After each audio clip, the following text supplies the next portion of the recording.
Okay, I want to talk today about knowing why your customer is looking for the item they're looking for, or really trying to connect with them and find out why they're there and what their goal is.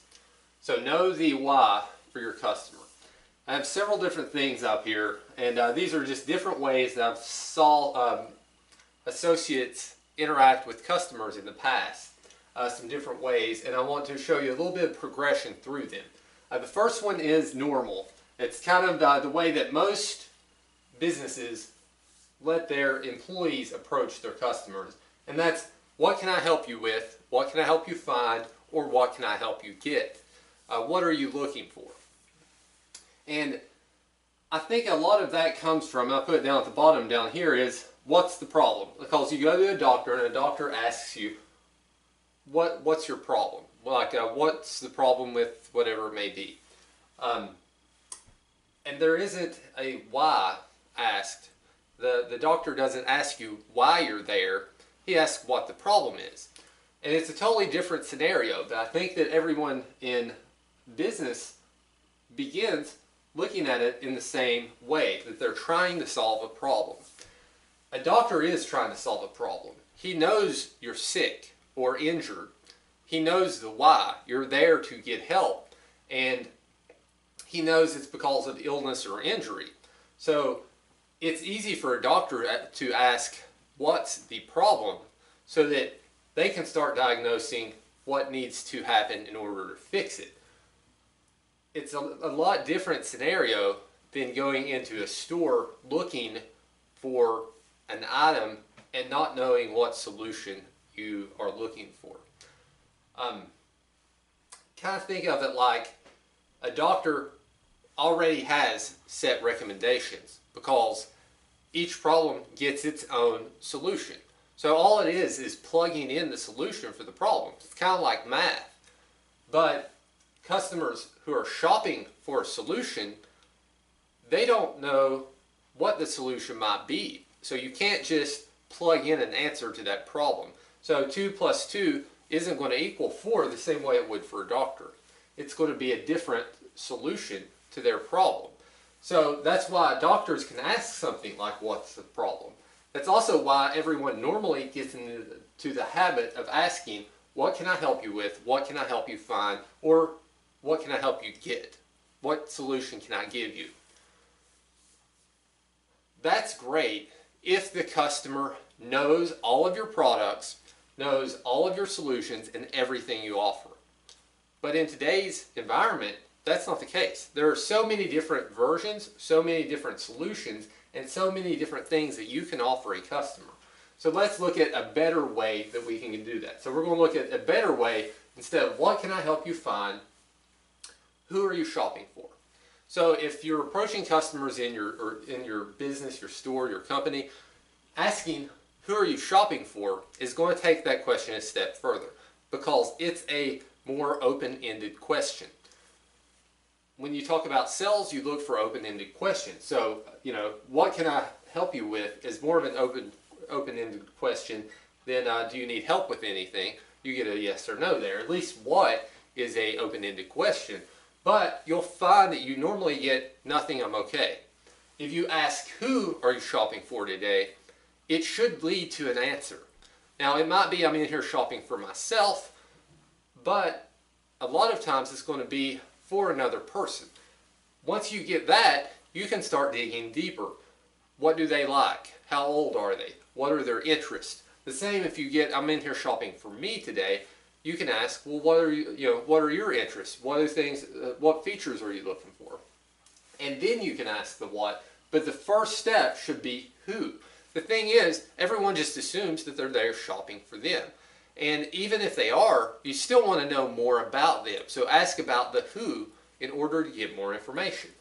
If you do that, it's going to allow you to identify their needs better. So if you're trying to sell a car, someone's at a car lot and they're there, if you ask, who are you shopping for a car for today, they might say, me. That's going to lead you to some other, well, what type of car are you looking for? What type of features? Can you tell me a little bit about you or your family? Where do you live? What type of weather and climate do you end up dealing with frequently? And there's a lot of different whats that you can get to. But if you ask, who are you shopping for? And the response is, I'm shopping for my 16-year-old daughter, then you're probably going to get to what questions that revolve around, well, are you looking for something for safety? Are you looking for something sporty? Are you looking for something that they would find appealing looks-wise? What are their interests? And you're going to try to meld those two, the parent's interest and the child's interests. So lots of different whats that you can get to, but the who is going to get you there. So let's take that a step further. The best question you can ask is, why are you out shopping today? And the reason is, if you ask why they're there, it will lead you to a who, and then you can lead to the what. So it's going to take you through the steps. So why are you out shopping today is a question that almost is never going to get you a flat, unresponsive answer.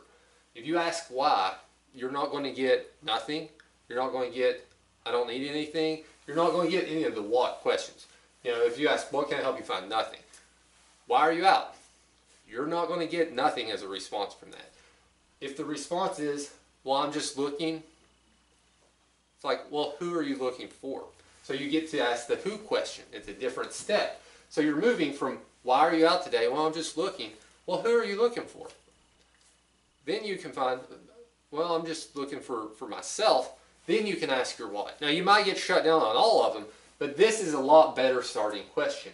And if you ask why you're out today and you get a response like, well, I'm looking for a birthday gift, or I'm looking for a stroller to meet my needs, whatever the problem is, then it's going to allow you to identify solutions better. So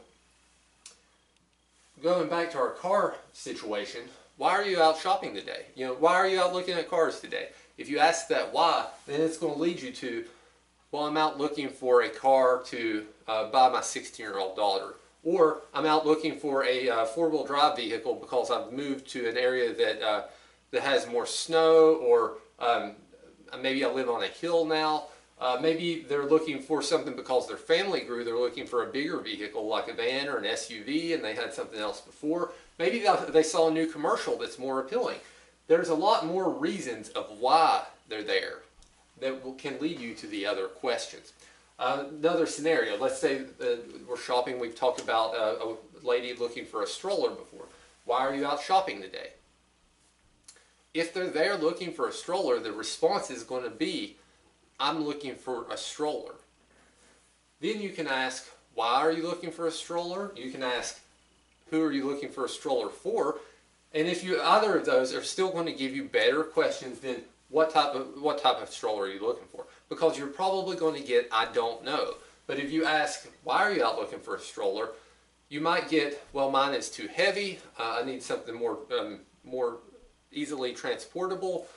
Maybe they had twins and they need a two-seat stroller. Maybe they're looking for someone else. And then you can ask questions about that. But the why is going to get you a lot more questions and a lot more information. So that's the steps that I would take in order to make sure that you're going from the best question to the worst question, and you're connecting with the individual along the way. What I would avoid is, what are you out shopping for today? Like we were talking about, why are you out shopping? If you ask, what are you out shopping for today? Once again, it's still along the same lines. Even though everything in this is the exact same as why are you out shopping. So you might assume that the why isn't important, that you can replace that with something else. What are you out shopping for today is probably going to get you nothing. I'm just looking. Where why are you out shopping today is going to get you a lead-in to other questions to help you connect with the individual and help you make sure that you're meeting their needs. And that's what it's all about, is trying to help customers meet their needs so that we can sell them the items that we're here in order to sell them. And you know, as long as you continue to help people, as long as you continue to find ways to identify what their needs are and meet those needs, then you're going to be successful and thrive in your business. So, you know, take these steps, go from best to better to normal, get your answers along the way, and you'll really connect and you'll know why your customers are there.